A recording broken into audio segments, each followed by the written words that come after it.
আজ আমরা সব পরিবার মিলে চলে যাচ্ছি দিদি বাড়িতে। আর পিছনে আমার দিদি, দাদা, বৌদি সবাই আসছিল।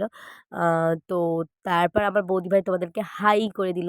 দেন আমরা দিদি বাড়িতে পৌঁছে আমাদের বড় মার দর্শন করে নিলাম। এই যে আমাদের বড় মা। আর রাত্রে দাদা বানিয়েছিল বিরিয়ানি। বিরিয়ানিটা সেই লেগেছিল। দেন এটা নেক্সট ডের সকালে আমরা চলে গেছিলাম দিদিবাড়ি থেকে, যেহেতু নদীটা অনেকটাই কাছে। তো আমি আগে কোনো দিনই কুলপি নদীতে যাইনি। এই ফার্স্ট টাইম মানে আ যাচ্ছি আর কি। তো গিয়ে আমি প্রথমত ইট তৈরি করা দেখছিলাম। আগে আমি অন্য ইটভাটাতে গিয়েছি। বাট ইট তৈরি করা কখনো সেইভাবে দেখিনি।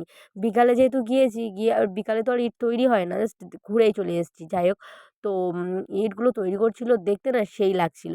আর তারপরে আমরা চলে গেছিলাম নদীর পাড়ে। নদীর পাড়ে গিয়ে নদীর ভিউটা দেখালাম। সেই লাগছিল নদীর ভিউটা। দেন আমরা নদীতে নেমে একটু মজা করছিলাম। তারপরে আমরা চললাম রাসমেলাতে। তো চলো আমরা